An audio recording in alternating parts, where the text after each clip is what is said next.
হুম, আচ্ছা সবাই Google classroom খুলেছো? ইউনিট 2? Yes, ma'am. আচ্ছা, লাস্ট দিন আমি কত অবধি করিয়েছিলাম? Classification and need of maintenance, ঠিক আছে, পিরিয়ডিক মেনটেনেন্স অবধি করিয়েছিলাম, ঠিক আছে। আচ্ছা আচ্ছা, তোমরা আমাকে বলো, এত অবধি কারোর কোনো রকম ডাউট ছিল মেনটেনেন্স রিলেটেড বা কোনো রকম test related, back to back test যা যা করিয়েছিলাম, methods of testing, type of transformer testing, ঠিক আছে, এগুলো নিয়ে কোনো রকম অসুবিধা ছিল কি? আচ্ছা, চঞ্চল জয়েন করেছে, চঞ্চল পাত্র। Yeah. So what I'm thinking is like mentioning this one also is like where these are the minimum thing. I mean, I know there are like 21, 22 parameters, but these are the most important parameters to me. So I will use down over here also. So how's this? Alangir. Your present.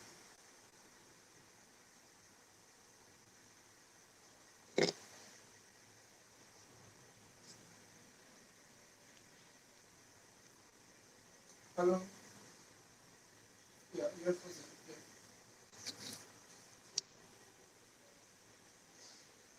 Yeah. Yeah. Yeah. Yeah.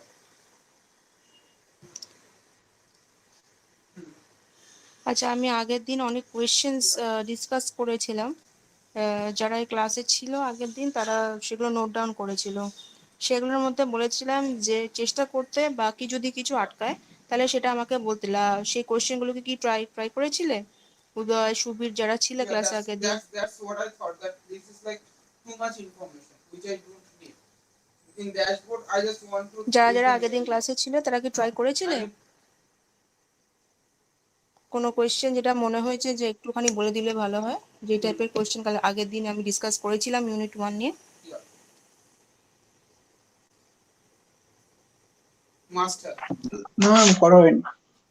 আচ্ছা, Rohan join করেছে। আচ্ছা, রোহানও আগের দিন তুমি ক্লাসে ছিলে। রোহান, আগের দিনের কোয়েশ্চেনগুলো কি নিয়ে বসা হয়েছিল?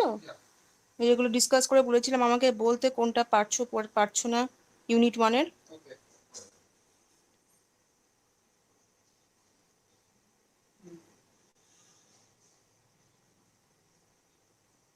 রোহান,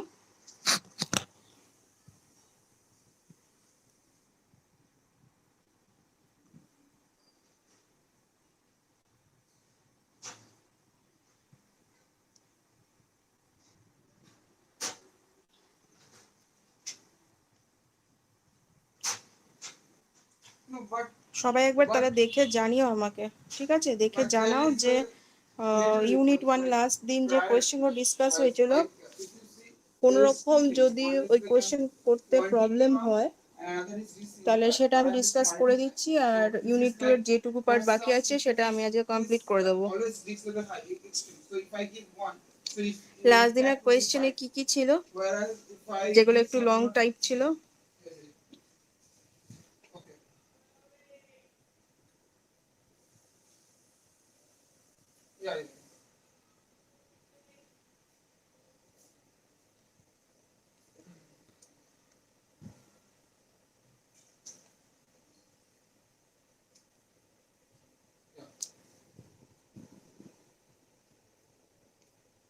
একটা যেটা তোমাদের আনকমন কোয়েশ্চেন হতে পারে, যেটা হচ্ছে name different types of fire fighting equipments with their uses.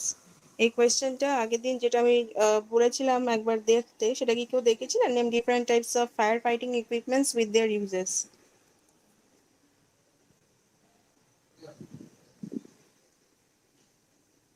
2016 question. এখানে হচ্ছে তোমার ফায়ার ফাইটিং ইকুইপমেন্টে অ্যাকচুয়ালি 6 রকম টাইপের এক্সটিংগুইশার আছে, ফায়ার এক্সটিংগুইশার, ঠিক আছে। তাহলে ফায়ার ফাইটিং ইকুইপমেন্ট যদি এরকম আসে name different type of fire equipments, তাহলে হচ্ছে ফার্স্টে যেটা আছে সেটা হচ্ছে ABC powder fire extinguisher. ABC powder fire extinguisher কিরকম টাইপের এক্সটিংগুইশার? মানে মাল্টিপারপাস এক্সটিংগুইশার সেটাকে বলতে পারি। আর সবচেয়ে কমন এক্সটিংগুইশার হচ্ছে, মানে মোস্ট কমনলি ইউজড এক্সটিংগুইশারের মধ্যে এবিসি পাউডার এক্সটিংগুইশার পড়ে। তাহলে একটা কি থাকে, এই এবিসি পাউডার এক্সটিংগুইশারের মধ্যে একটা পার্টিকুলার কেমিক্যাল মিক্সচার থাকে বা কেমিক্যাল পাউডার থাকে, যেটা বেসিক্যালি মিক্সচার হয় তোমার মনো অ্যামোনিয়াম ফসফেটের। তো তো এবার যখন আমি সেটাকে স্প্রে করছি সেই কেমিক্যালটাকে, তখন কি হচ্ছে যে একটা যেখানে আগুন লেগেছে সেখানে এটা একটা সাফোকেটিং এলিমেন্টের মতো কাজ করে, মানে সেটা পুরো একটা ব্ল্যাঙ্কেটের মতো ফায়ারটাকে পুরো সাফোকেট করে দেয়। আর ফায়ারটা আর কোনো মানে এক্সপোজ পায় না কোনো অক্সিজেনের সাথে আর ফার্দার মানে জ্বলার, তো সঙ্গে সঙ্গে সেটা নিভে যায়। ঠিক আছে, তো এবিসি পাউডার ফায়ার এক্সটিংগুইশারে বেসিক্যালি কি টাইপের কেমিক্যাল ইউজ করা হয়, মোনো অ্যামোনিয়াম ফসফেট। ঠিক আছে, আহ, আর এটা কি করতে মানে হেল্প করছে, যেহেতু এটা নিজে একটা মানে সাফোকেটিং ব্ল্যাঙ্কেটের মতো কাজ করে এবিসি পাউডার ফায়ার এক্সটিংগুইশার, তো সেটা অক্সিজেনের সাথে আর বেশি রিয়াকশন মানে অক্সিডাইজ হয় না, আর তার ফলে ফায়ারটা খুব তাড়াতাড়ি এক্সটিংগুইশ হয়ে যায়। এটা হচ্ছে ABC powder fire extinguisher. Next হচ্ছে carbon dioxide fire extinguisher. Carbon dioxide fire এক্সটিংগুইশারে কি থাকছে, তা এটার মধ্যে তো মানে বোঝাই যাচ্ছে শুধু কার্বন ডাইঅক্সাইড দিয়ে আমাদের ওই অক্সিজেন যেটা আছে ফায়ারে সেটাকে রিমুভ করে দিচ্ছি, তাহলে ওটা একটা সাফোকেটিং এলিমেন্টের মতো কাজ করছে। তো সাফোকেটিং এলিমেন্টের মতো যদি কাজ করে তাহলে সেই ফায়ারটা automatically as soon as possible extinguish হয়ে যাবে। ঠিক আছে, নেক্সট হচ্ছে wet chemical fire extinguisher. Wet chemical fire extinguisher কি, ওয়েট কেমিক্যাল ফায়ার এক্সটিংগুইশার হচ্ছে তোমার একটা special type of primary focused কে ফায়ার এক্সটিংগুইশারের মধ্যে পড়ে। ধরো কোনো রকম কুকিং মিডিয়া যেগুলো থাকে, সাপোজ অ্যানিমাল, ভেজিটেবল বা ফ্যাট অয়েল, সেইগুলো দিয়ে এটা তৈরি হয়। তাহলে একটা সলিউশন থাকে, ঠিক আছে, কিসের সলিউশন থাকে, পটাশিয়াম। আর যখন প্রথম আমি স্প্রে করছি, ঠিক আছে, প্রথম যে আমি যখন স্প্রে করব তখন ফার্স্ট মোটিভটা থাকছে যে যখন আমি ফার্স্ট স্প্রে করব, যেই স্প্রে যে মিস্ট বা যেই ড্রপলেটস গুলো বেরোচ্ছে সেটা আগে ফায়ারটাকে ঠান্ডা করতে সাহায্য করে।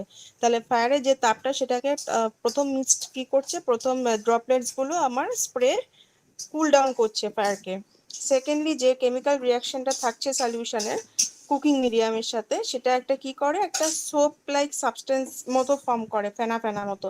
ঠিক আছে, তো ওই সোপ লাইক সাবস্টেন্সটা কি করে, মানে নেক্সট টাইম যাতে রিইগনিশন না হয়, তো ওই মানে সোপ টাইপ তোমার সারফেসে সোপ টাইপ একটা সারফেস ক্রিয়েট করে সেই ফায়ারটাকে পুরোপুরি এক্সটিংগুইশ করে দেয়। তাহলে ফার্স্ট হচ্ছে যে সলিউশনটা থাকে পটাশিয়ামের, সেটা আগে কুল ডাউন করে ফায়ারটাকে। নেক্সট সেকেন্ডলি যে কেমিক্যাল রিয়াকশনটা থাকছে সেই পটাশিয়ামের একটা সোপ লাইক ফর্মেশন হয়, সোপ থিক সোপের মতো একটা সাবস্টেন্সের ফর্মেশন হয়, যেটা আমার ফায়ারটাকে পুরোপুরি চাপা দিয়ে দেয়। ঠিক আছে, তো এটা হয়ে যাচ্ছে ওয়েট কেমিক্যাল ফায়ার এক্সটিংগুইশার।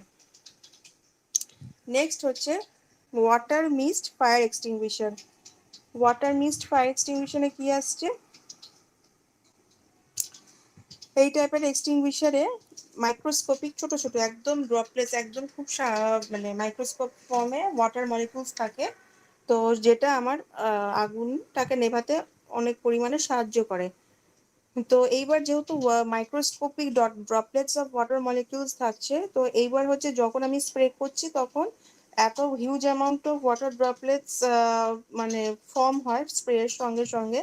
তো যখন ওখানটা যখন আমি স্প্রে করব তখন একটা ফগ টাইপের একটা মানে সাবস্টেন্স ক্রিয়েট হচ্ছে। ঠিক আছে, তো যে যে লেভেল অফ অক্সিজেন এয়ারে থাকছে, যেখানটা আগুনটা জ্বলছে সেই পরিমাণে, যেখানে আগুন মানে এয়ারের সাথে যে ইন্টারাকশন হচ্ছে আগুনের, তো সেখানে যদি আমি এটা স্প্রে করি, এই ফগ লাইক সাবস্টেন্সটা যখন ফর্ম হচ্ছে সঙ্গে সঙ্গে আমার লেভেল অফ অক্সিজেন ড্রপ করে যাচ্ছে এয়ারে।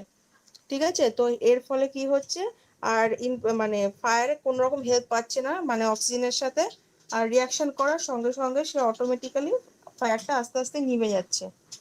আচ্ছা, নেক্সট যেটা আসছে যে আর কি কি করে ওয়াটার পার্টিকেলস, হচ্ছে ওয়াটার পার্টিকেল গুলো তখন যখন মানে এয়ারের সাথে ফায়ার যখন কন্ট্যাক্ট করতে পারছে না, তখন ওই ফগ লাইক সাবস্টেন্সটা কি করে, ওই ওয়াটার ড্রপলেট গুলো ফায়ারের মধ্যে ঢুকে যাচ্ছে।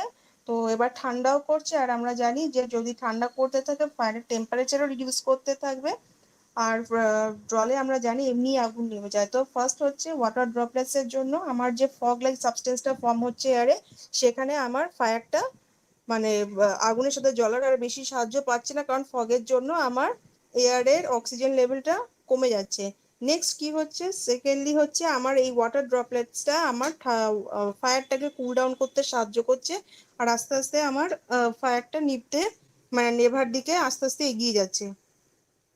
তো এইটা হয়ে যাচ্ছে আমাদের ওয়াটার মিস্ট ফায়ার এক্সটিংগুইশার। আর দুটো কি, আরেকটা হচ্ছে foam fire extinguisher. Foam fire এক্সটিংগুইশারের ক্ষেত্রে কি হয়, ফোম ফায়ার এক্সটিংগুইশার হচ্ছে বেসিক্যালি একটা ফোম টাইপ স্প্রে হয়, ঠিক আছে, ফোম বলতে ফ্যানা টাইপের স্প্রে হয়, ঠিক আছে। তো এবার ওই ফ্যানা টাইপের স্প্রেটা তখন কি করছে, যে এখানে আগুন জ্বলছে পুরোটা সাফোকেট করে দিচ্ছে এরিয়াটাকে, ঠিক আছে।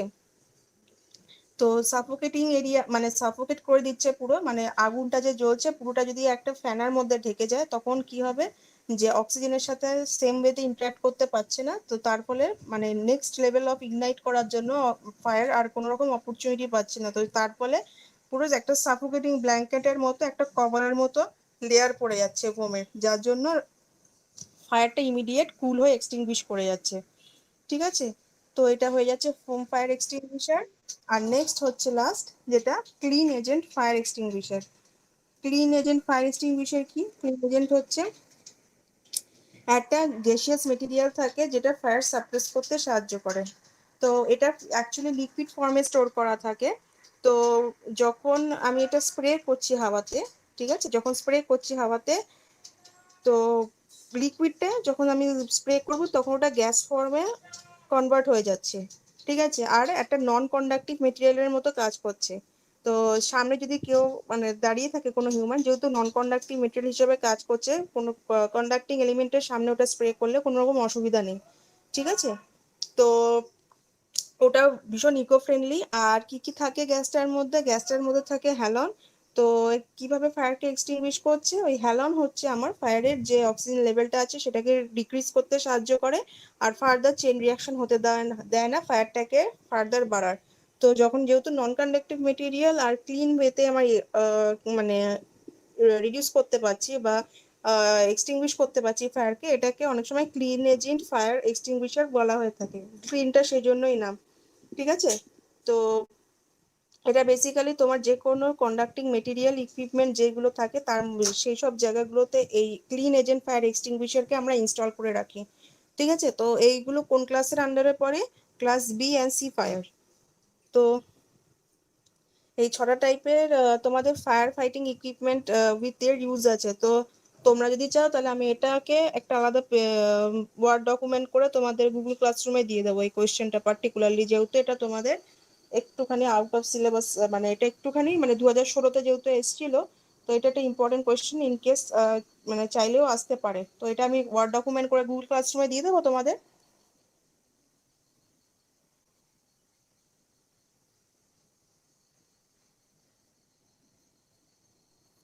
হ্যাঁ ম্যাম দিয়ে দেবেন। আচ্ছা আচ্ছা ঠিক আছে, তাহলে আমি দিয়ে দেবো। আচ্ছা নেক্সট যেটা হচ্ছে, আচ্ছা আর কি কোয়েশ্চেন ছিল যেটা একটু আলাদা টাইপের ছিল,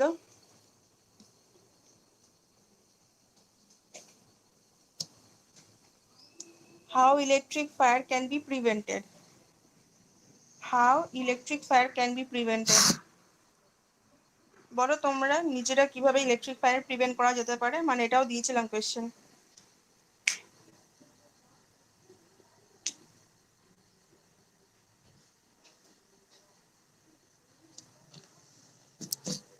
কিভাবে ইলেকট্রিক ফায়ার প্রিভেন্ট করা যেতে পারে।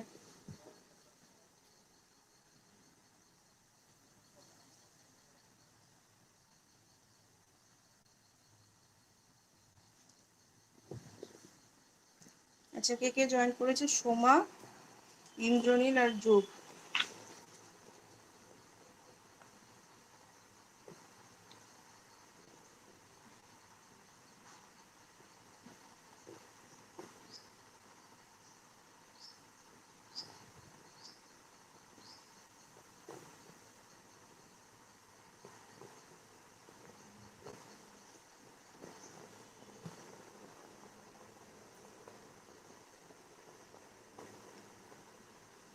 তো বলতে পারবে মানে ইলেকট্রিক ফায়ার কিভাবে প্রিভেন্ট করা যেতে পারে বেসিক কমন সেন্স থেকে?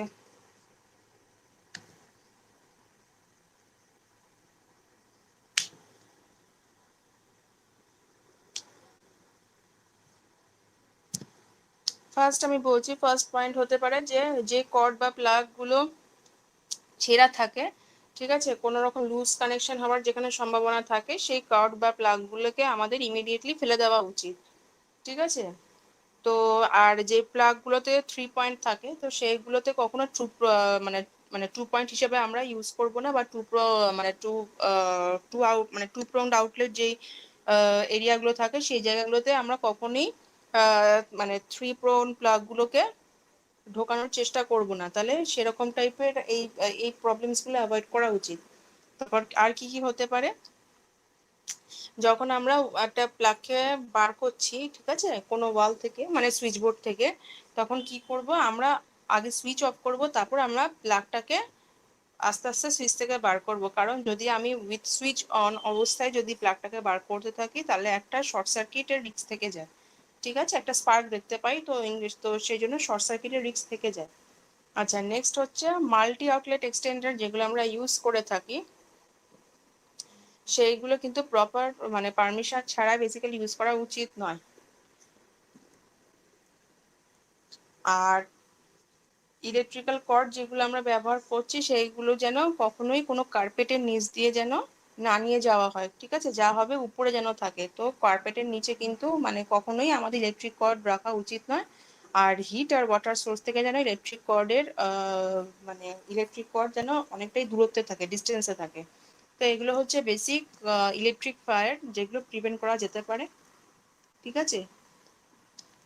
আর আরেকটা কোয়েশ্চেন দিয়েছিলাম 2017-তে, যেটা এসেছিল, how will you deal with fire on an electrical installation, যখন আমি কোনো ইলেকট্রিক্যাল ইকুইপমেন্ট ইনস্টল করছি যদি সেখানে আগুন লাগে তাহলে আমি সেটাকে কিভাবে ডিল করব। তাহলে হচ্ছে never use water on an electric fire, কারণ হচ্ছে মানে ইলেকট্রিসিটিতে কিন্তু ওয়াটার একটা কন্ডাক্টিং এলিমেন্ট হিসাবে কাজ করে, তো যখন ইলেকট্রিক ফায়ার মানে কোনো ইলেকট্রিক ইকুইপমেন্টে আগুন লাগছে সেখানে আমরা কখনোই চেষ্টা করবো না জল দিয়ে নেভানোর জন্য আগুনটাকে, ঠিক আছে।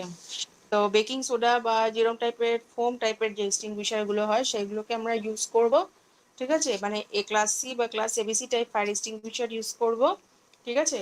ইলেকট্রিসিটি যে ডিসকানেক্টিং সুইচ যেগুলো আছে সেগুলোকে আমরা সুইচ অফ করে দেবো, ঠিক আছে। আর ফায়ার ব্ল্যাঙ্কেট যেটা আমরা জেনারেলি ইউজ করে থাকি সেটা হচ্ছে ফায়ার ব্ল্যাঙ্কেট দিয়ে যদি যে এরিয়াতে আমার ফায়ার লেগেছে সেই জায়গাটা যদি ব্ল্যাঙ্কেট দিয়ে ঢেকে দিতে পারি তাহলে ফায়ার বাড়ার পসিবিলিটি বা ফার্দার বার্ন মানে ফায়ার এক্সপোজ করার পসিবিলিটি অনেকটা কমে যায়। আচ্ছা, আগের দিন বলেছিলাম এগুলো ডিসকাশন হয়েছিল, আর সেরম ভাবে আর কিছু নেই এখানে, আমি এটা বরঞ্চ তোমাদের ডক ফাইল করে একটা দিয়ে দেবো, ঠিক আছে। আচ্ছা, নেক্সট চলে যাচ্ছি আমি তাহলে আজকে ইউনিট 2 এর যে পার্টগুলো বাকি আছে সেইগুলোতে।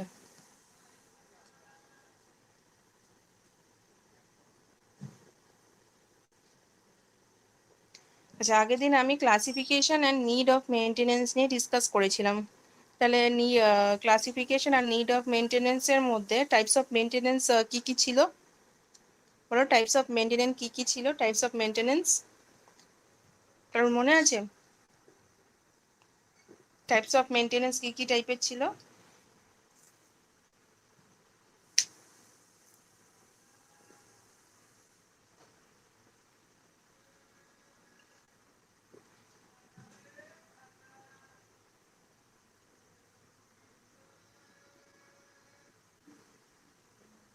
কোন রকম টাইপ অফ মেনটেনেন্স কারোর মনে আছে?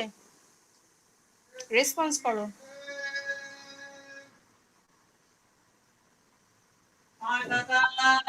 টাইপ অফ মেনটেনেন্স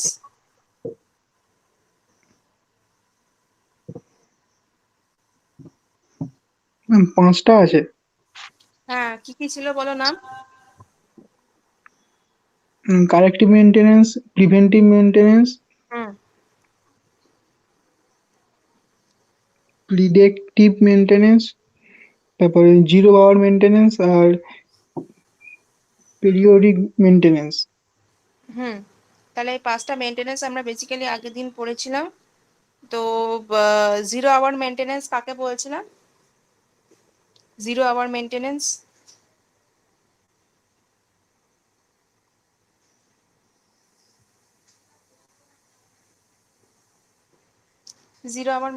কাকে বলা হচ্ছিল?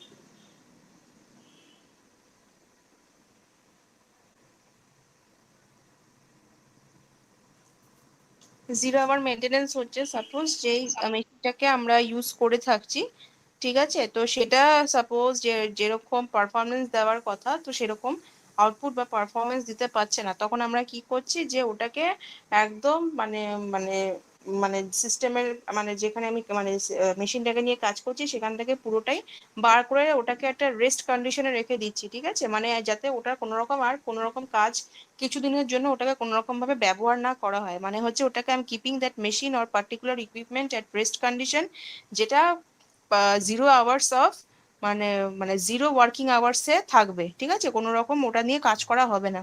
তো তখন সেই 0 আওয়ার্স ওয়ার্কিং আওয়ার্সের মধ্যে কি হবে, ওটার মানে কোন কোন পার্টস কোনো রকম হ্যামারেজ হয়েছে কিনা, কোনো রকম পার্টে কোনো অসুবিধা হয়েছে কিনা সেগুলো রিপেয়ারমেন্ট নিয়ে একটা এক্সপেরিমেন্ট করা হবে, ইন্সপেকশন করা হবে। তো সেটার ফলে যদি আমার দেখতে পারি যে যা পার্টিকুলার আউটপুট পাওয়ার কথা, তো সেই কিছু রিপায়ারমেন্ট করার টাইমে যদি কোনো রকম প্রবলেমস বা কোনো রকম অসুবিধা দেখা যায় তাহলে সেগুলোকে প্রপারলি আমরা রিপেয়ার করে তারপর আবার মেশিনটাকে বা ইকুইপমেন্টটাকে আবার কাজে ফেরাবো, ঠিক আছে। আর যদি না হয় তাহলে ইভেন আফটার রিপেয়ারমেন্ট যদি same performance according to the rated value না দিতে পারে তখন আমরা ওটাকে কি করব, তখন আমরা ওটাকে রিপ্লেস করে দেবো উইথ এ নিউ মেশিন বা ইকুইপমেন্ট, ঠিক আছে।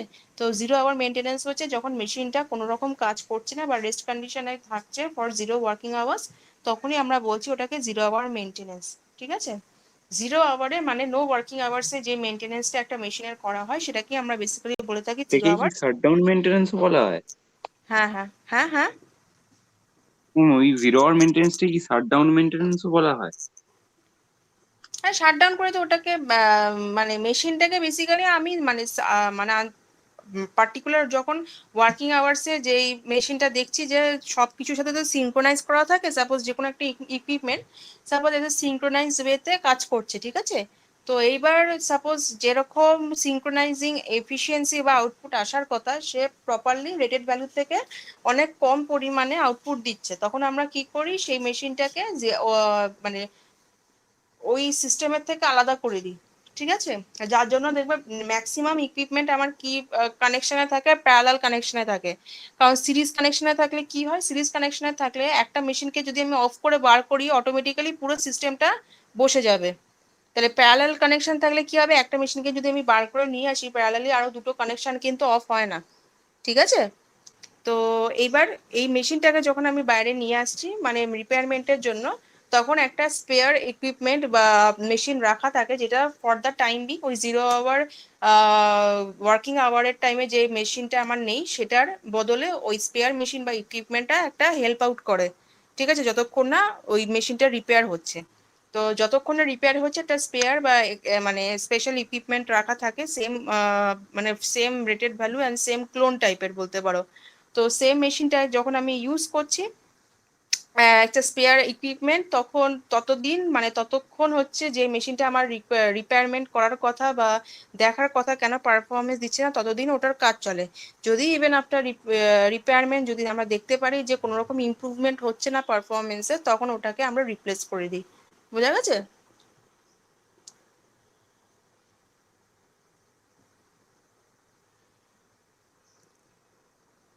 Yes ma'am. আচ্ছা, এটা গেল 0 আওয়ার মেনটেনেন্স। আচ্ছা, পিরিয়ডিক মেনটেনেন্স কি ছিল? পিরিয়ডিক মেনটেনেন্স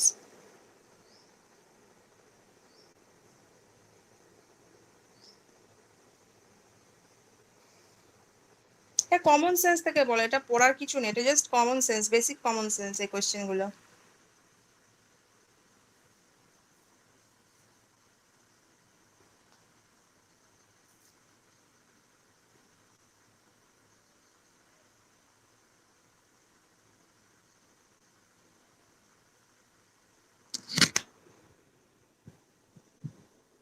পিরিয়ডিক মেইনটেনেন্স কি ছিল?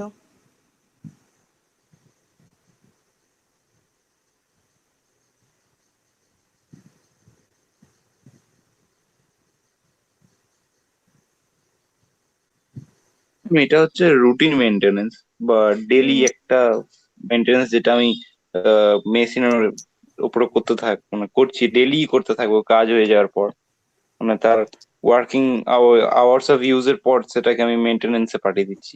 ওটাকে রুটিন মেনটেনেন্স বলতে পারি। রুটিন ওয়েতে একটা থাকছে, আর কি কি লাগে?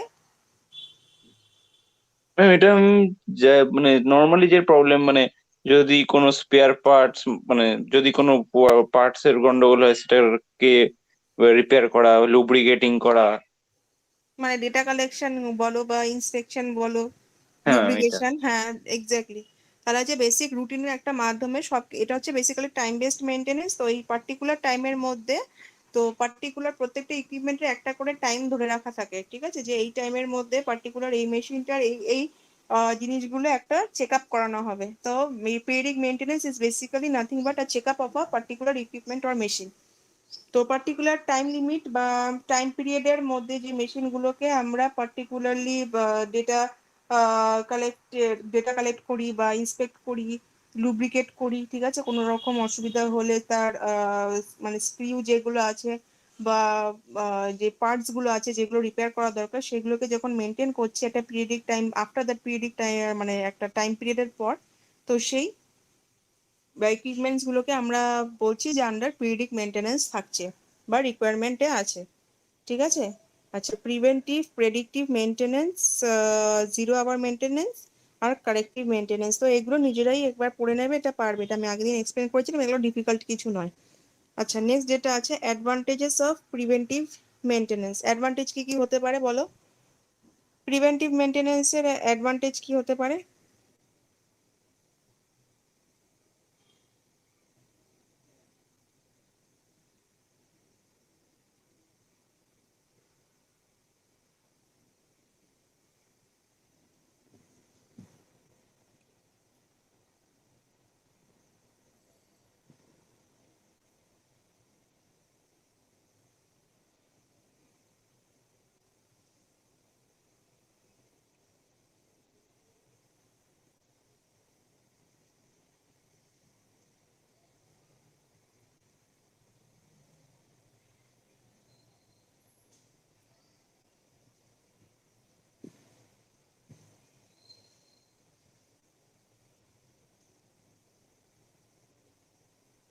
প্রিভেন্টিভ মেনটেনেন্সে যেটা বললাম, চেষ্টা করো বলার অ্যাডভান্টেজ কি কি হতে পারে।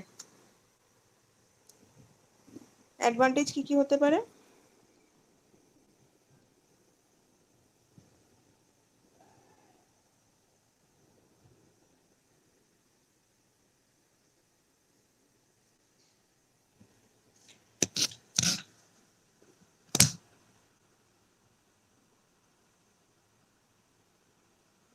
চেষ্টা করো অ্যাডভান্টেজ কি কি হতে পারে একটা প্রিভেন্টিভ মেনটেনেন্সে।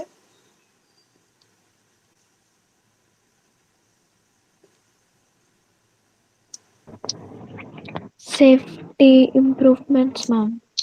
হ্যাঁ, সেফটি, এক্স্যাক্টলি, বলো, হ্যাঁ ঠিকই হচ্ছে, বলো। মানে বেসিক্যালি যদি আমি, হ্যাঁ, প্রিভেন্টিভ মেনটেনেন্স মানে অ্যাপ্লাই করি, তাহলে অ্যাডভান্টেজ হচ্ছে এটাই যে ইকুইপমেন্ট, মানে ইকুইপমেন্টের কোনো রকম ক্ষতি হবার, যে ইলেকট্রিক্যাল ইকুইপমেন্টটাকে আমরা ইউজ করছি সেটা কোনো রকম প্রবলেম ফেস করার আগে যদি আমি কোনো রকম প্রিকশন নিয়ে নিতে পারি, তাহলে সেই মেজর কজের জন্য যে প্রবলেমগুলো অ্যারাইজ করতে পারে কোনো রকম ফল্ট হলে বা কোনো রকম অ্যাবনর্মাল কন্ডিশন অ্যারাইজ করলে, তখন হিউজ আমাদের রিপেয়ারমেন্টের নেসেসিটির মানে মানে কোনো রকম নেসেসিটির যেগুলো আমাদের নেওয়া দরকার মেজর রিপেয়ারমেন্টের ক্ষেত্রে, যদি কোনো রকম অ্যাবনর্মাল কন্ডিশন অ্যারাইজ করে আর ইকুইপমেন্টগুলোকে সেগুলোর মধ্যে দিয়ে যেতে হয়, তাহলে সেগুলোকে অ্যাভয়েড করতে পারি আমরা, ঠিক আছে। আরেকটা কি হয়, তো এইবার হচ্ছে যদি আমি প্রিভেন্টিভ মেজার নিয়ে, মেনটেনেন্স নিয়ে যদি আমি কাজ করতে নামি, তখন কি হয় যে আমার লাইফ, মানে আমার যে ইকুইপমেন্ট লাইফ সার্ভিস সেটা বেড়ে যায় অনেকটা, ঠিক আছে। তাহলে life expectancy of machine gets increased, আর কি হয় যে অনেক দিন ধরে আমরা একটা পার্টিকুলার মেশিনকে চালাতে পারি পার্টিকুলার একটা ইন্ডাস্ট্রিতে। তাহলে দেয়ারফর তাহলে আমার অনেকটা অ্যামাউন্ট অফ সেভিংস হচ্ছে, যে আমাকে যদি আমি প্রিভেন্টিভ মেনটেনেন্স মেনটেন করে আমি একটা পার্টিকুলার যে কটা ইকুইপমেন্ট আছে সেগুলোকে আমি ফাংশনের একটা প্রসেসিং এর মধ্যে দিয়ে চালাতে পারি প্রিকশনস গুলোকে নিয়ে নিয়ে, তাহলে আমার লাইফ লং সার্ভিস একটা অনেকগুলো ইকুইপমেন্ট দিতে পারে। তো এগুলো হয়ে যাচ্ছে আমাদের অ্যাডভান্টেজেস অফ প্রিভেন্টিভ মেনটেনেন্স। আর কি কি হতে পারে, যে কোয়ালিটি, সার্ভিস কোয়ালিটি আস্তে আস্তে বাড়ে, ঠিক আছে, সার্ভিস কোয়ালিটি বাড়ছে। আর টাইমলি রুটিন ওয়াইজ যে রিপেয়ারমেন্ট গুলো দরকার, খুব কম অ্যামাউন্ট অফ রিপেয়ারমেন্ট দরকার পড়ে, কারণ হচ্ছে আমি অ্যাবনর্মাল কন্ডিশন থেকে অলরেডি মেশিনটাকে বাঁচিয়ে নিয়ে চলছি, তো আমার সেভিংস হচ্ছে, সেখানে আমার টাইম সেভ হচ্ছে, রুটিন রিপেয়ারমেন্টে আমার বেশি পরিমাণ রিপেয়ারমেন্ট লাগছে না, ঠিক আছে, আর সেফটি আর কোয়ালিটি দুটোই আমার ইমপ্রুভ হচ্ছে। তো এটা হয়ে যাচ্ছে basic advantage of preventive maintenance. আচ্ছা আচ্ছা, কি করে আমরা মানে ডেভেলপ করবো এই প্রসিডিওরটাকে, কি করে আমরা ডেভেলপ করবো প্রিভেন্টিভ মেনটেনেন্স শিডিউলের, ঠিক আছে, তাহলে হচ্ছে দেখো নেক্সট হেডিং দেওয়া আছে procedure for developing preventive maintenance schedule. তো সেটা আমরা কিভাবে ডেভেলপ করতে পারি, স্টেপ 1 দেখো, ক্রিয়েট আ প্ল্যান, একটা প্ল্যান ক্রিয়েট করব। Step 2, inventory facility equipment asset. Step 3 হচ্ছে create preventive maintenance procedure. Step 4 হচ্ছে create preventive maintenance schedules. Step 5, train your maintenance team. And step 6 হচ্ছে অ্যানালাইজ, অ্যাডজাস্ট অ্যান্ড ইমপ্রুভ। মানে আমি প্রথমে একটা chart create করছি বা প্ল্যান চার্ট ক্রিয়েট করছি, ঠিক আছে, যা যা যা আমার রিকোয়ারমেন্ট দরকার। তাহলে আমার স্টেপ 2 তে হচ্ছে ইনভেন্টরি ফেসিলিটি ইকুইপমেন্ট, যে ইকুইপমেন্ট বা অ্যাসেট আমার কাছে প্রোভাইডেড আছে সেগুলোকে আমি একটা জায়গায় জট ডাউন করছি। স্টেপ 3 হচ্ছে এবার প্রসিডিওর কি কি আমার দরকার প্রিভেন্টিভ মেনটেনেন্সের জন্য, সেগুলোকে আমি আগে লিখে নিচ্ছি বা সেগুলোকে আমি দেখে রাখছি। স্টেপ 4 হচ্ছে ক্রিয়েট প্রিভেন্টিভ মেনটেনেন্স শিডিউল, এবার আমি একটা চার্ট বা শিডিউল তৈরি করছি, রুটিন তৈরি করছি যেখানে প্রিভেন্টিভ মেনটেনেন্স দরকার আছে। স্টেপ 5 হচ্ছে এবার যে টিমকে নিয়ে আমি প্রিভেন্টিভ মেনটেনেন্সের কাজ করব সেই টিমকে আমি আগে প্রপারলি ট্রেনিং দেবো। আর last but not the least হচ্ছে আমার অ্যানালাইজিং, ঠিক আছে, অ্যানালাইজিং, অ্যাডজাস্ট অ্যান্ড ইমপ্রুভ। মানে আমি প্রত্যেকটা ইকুইপমেন্ট যেগুলো আমার প্রিভেন্টিভ মেনটেনেন্সের আন্ডারে কাজ হবে, তো সেগুলোকে আমি প্রপারলি ইকুইপমেন্টগুলোকে আমি অ্যানালাইজ করব, ঠিক আছে, সেগুলো অ্যাডজাস্ট করতে পারছি কিনা, সেগুলো আলাদা আদার মেশিন বা সিনক্রোনাইজ করতে পারছি কিনা আমার প্রপার মেশিনগুলোর সাথে, সেইগুলোকে দেখব। আর ফার্দার ইমপ্রুভমেন্ট হচ্ছে কিনা আমার মানে যেভাবে আমি শিডিউলিং করছি সেই ইকুইপমেন্টগুলোর ফার্দার ইমপ্রুভমেন্ট হচ্ছে কিনা সেগুলোকে আমি মানে জাস্ট ইন্সপেকশন আর আন্ডার ইন্সপেকশন রাখবো, ঠিক আছে। এটা হয়ে যাচ্ছে procedure for developing preventive maintenance schedule. Next আছে factors effective preventive maintenance schedule.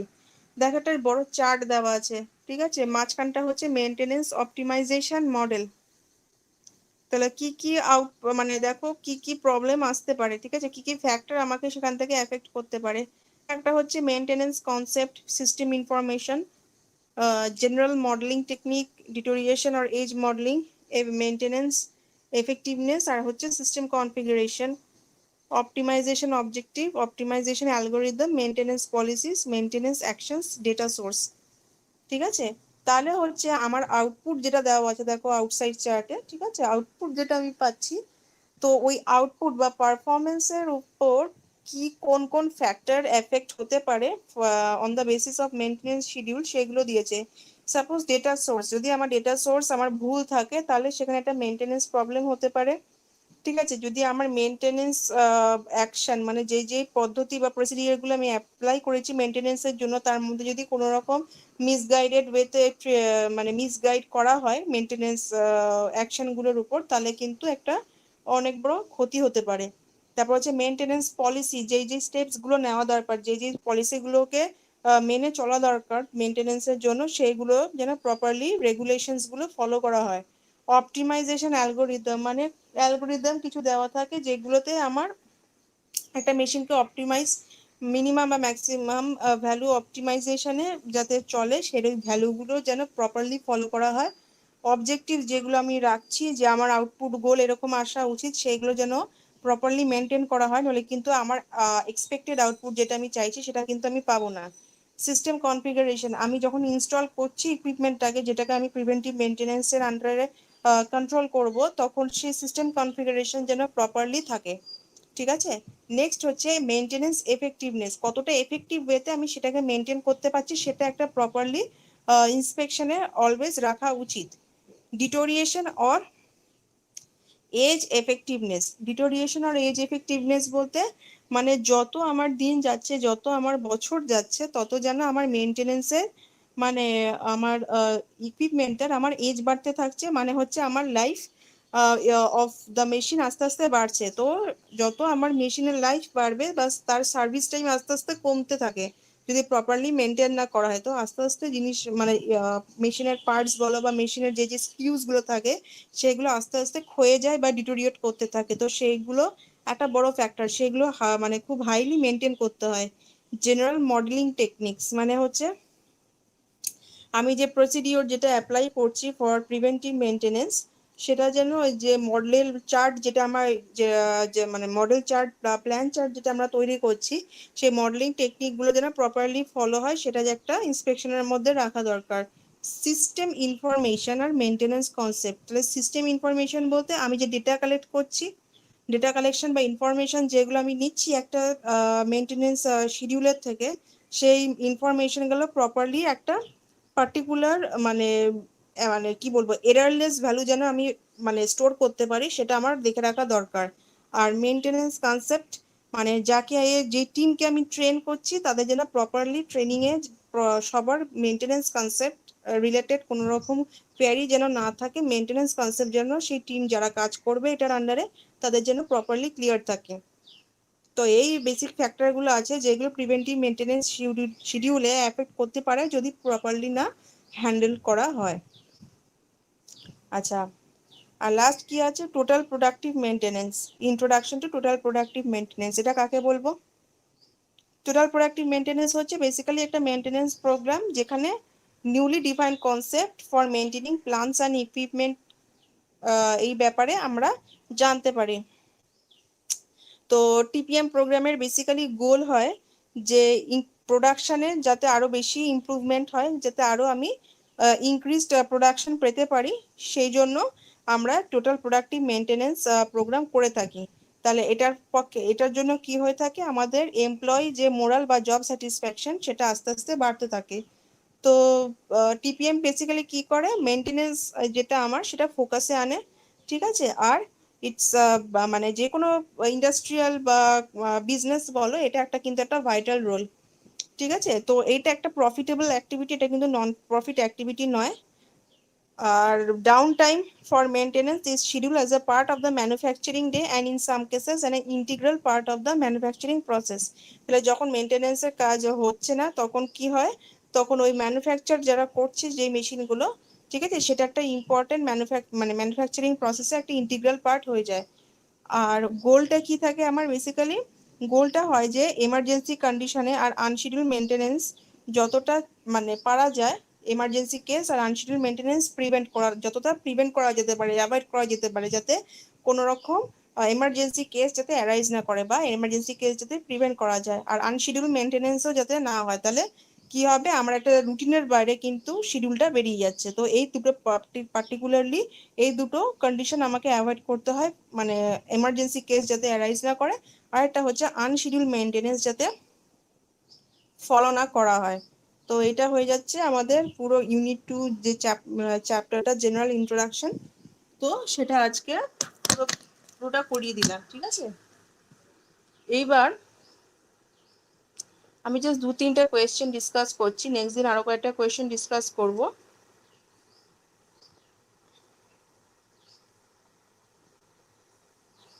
এক 2016 একটা অবজেক্টিভ বলছি, দেখি তোমরা ট্রাই করো এটা বলার। ইলেকট্রিক্যাল মেশিন, কোয়েশ্চেন নাম্বার 1 হচ্ছে electrical machine should be stored, আগে কানে শুনে নাও তারপর লিখবে। Electrical machine should be stored, number 1 হচ্ছে in open space near the existing installed machine. ঠিক আছে, option C in clean and dry place, আর অপশন ডি হচ্ছে in one side of factory. তাহলে ইলেকট্রিক্যাল কোয়েশ্চেনটা কি করছে, জিজ্ঞেস করছে যে ইলেকট্রিক্যাল মেশিন কোথায় স্টোর করা হবে। Electrical machine should be stored, option A in open space, option B in clean and dry place, option C, near the existing installed machine, আর option D হচ্ছে in one side of factory.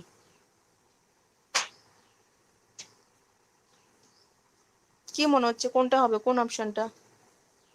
Option C হবে। কি হবে? হ্যাঁ, আমাকে একটুখানি বলো, মানে কোন সি বলে না বলে মানে সেন্টেন্সটা বলো। ওই তো নিয়ার দ্য। হ্যাঁ, near the existing install machine, exactly, very good. হ্যাঁ, হ্যাঁ, তাহলে হচ্ছে মানে এক্সিস্টিং মেশিন যেখানে আমার ইনস্টল করা আছে, তো সেই ইনস্টল মেশিনেই বেসিক্যালি আমার স্টোর করা উচিত, ঠিক আছে। কোয়েশ্চেন নাম্বার 2 হচ্ছে causes of breakdown. Breakdown basically মেশিনের কেন হয়, কজেস কি?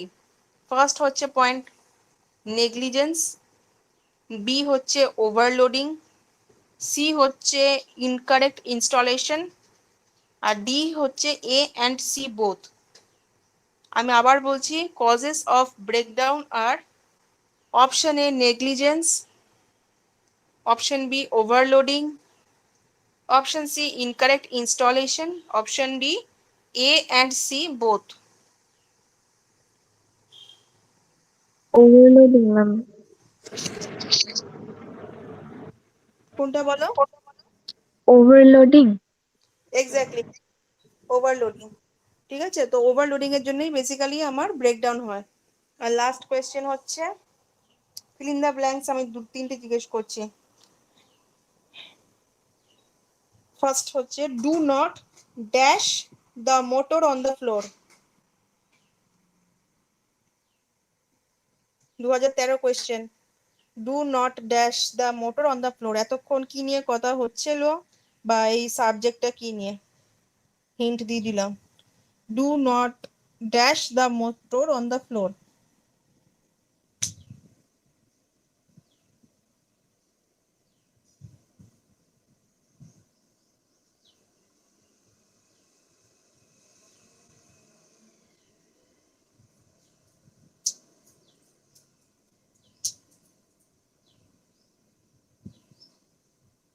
Do not install the motor, ঠিক আছে। Do not install the motor on the floor, কারণ আমার বেসিক্যালি মেশিনকে ডিরেক্ট ফ্লোরে আমরা ইনস্টল করি না, আমরা একটা ফাউন্ডেশনের উপর মেশিনকে ইনস্টল করে থাকি। নেক্সট কোয়েশ্চেন হচ্ছে breakdown maintenance is carried out when an equipment dash. Breakdown maintenance is carried out when an equipment dash. 2016 question আবার।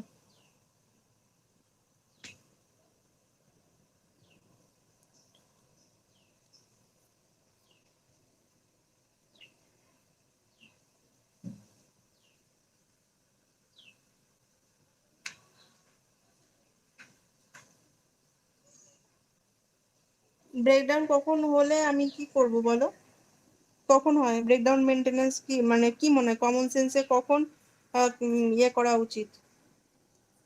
ব্রেকডাউন মেনটেনেন্স কখন কাজে লাগানো উচিত? ইকুইপমেন্টের কি হলে ব্রেকডাউন মেনটেনেন্স দরকার? পুরোপুরি স্টপ হয়ে গেলে, মানে হ্যাঁ, পুরোপুরি হ্যাঁ, মানে সেটা ডিভাইসটা ব্রেকডাউন করেছে। কন্ডিশনের জন্য স্টপ হতে পারে।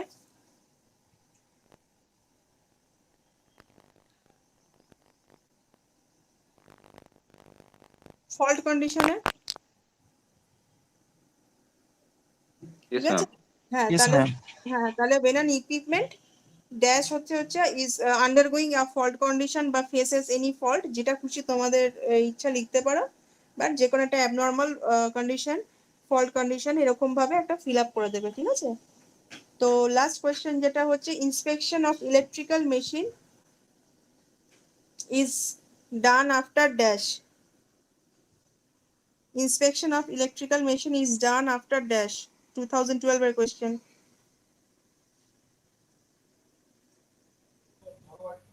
Installation. Very good, very good. তাহলে ইন্সপেকশন আমি তখনই করবো আবার আফটার ইনস্টলেশন, কারণ মেশিন যদি ইনস্টলই না করি তাহলে ইন্সপেকশন করার কোনো মানে নেই, ঠিক আছে। আচ্ছা, তোমাদের কোয়েশ্চেন এখানে অনেক কিছু আছে, মানে লং আনসার বা শর্ট আনসার টাইপ যেগুলো, তো যেগুলো পড়িয়েছি সেগুলো একবার আগে ভালো করে পড়ো, ঠিক আছে। পিপিটিটা আগে ভালো করে পড়ো, তারপরে কোয়েশ্চেন আনসারগুলো আমরা নেক্সট দিন ডিসকাস করবো।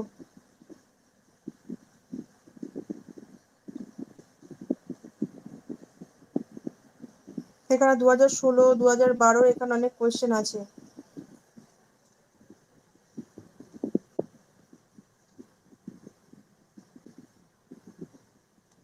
আর যেটা নেই আমি সেটা তোমাদের পিডিএফ এ দিয়ে দিচ্ছি। ইউনিট 1 এর যে পার্টটা তোমাদের নেই পিপিটি তে প্রোভাইডেড, সেটা আমি ডক ফাইল করে দিয়ে দিচ্ছি এক্সটিংগুইশারের, ঠিক আছে? তো এটা নিয়ে মানে ইউনিট 2 নিয়ে কারোর কোনো রকম কোয়েশ্চেন আছে? কোনো রকম বুঝতে অসুবিধা হয়েছে কোনো জায়গায়?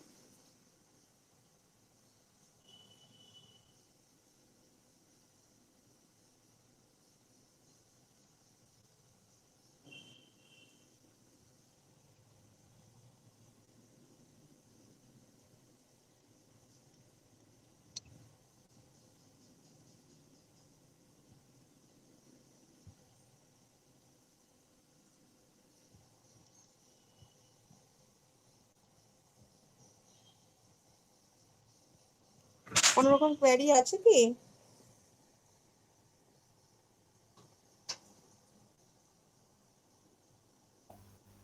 না না ম্যাম। আচ্ছা ঠিক আছে, তাহলে আমি আজকে এতটাই রাখছি। তোমরা এই চ্যাপ্টারটা ভালো করে পড়ো। নেক্সট দিন আমরা তাহলে কোয়েশ্চেন আনসার মানে লং আনসার টাইপ যেগুলো হয় এই চ্যাপ্টারে সেটা ডিসকাস করব। আর দেখবে গুগল ক্লাসরুমে তোমাদের নেক্সট চ্যাপ্টারটা আমি আপলোড করে দিয়েছি, ইউনিট 7 ইনস্টলেশন, ঠিক আছে? সেটা স্টার্ট করব, ঠিক আছে? ওকে, থ্যাংক ইউ, তাহলে আমি লিভ করছি আজকে। Thank you ma'am. হুম।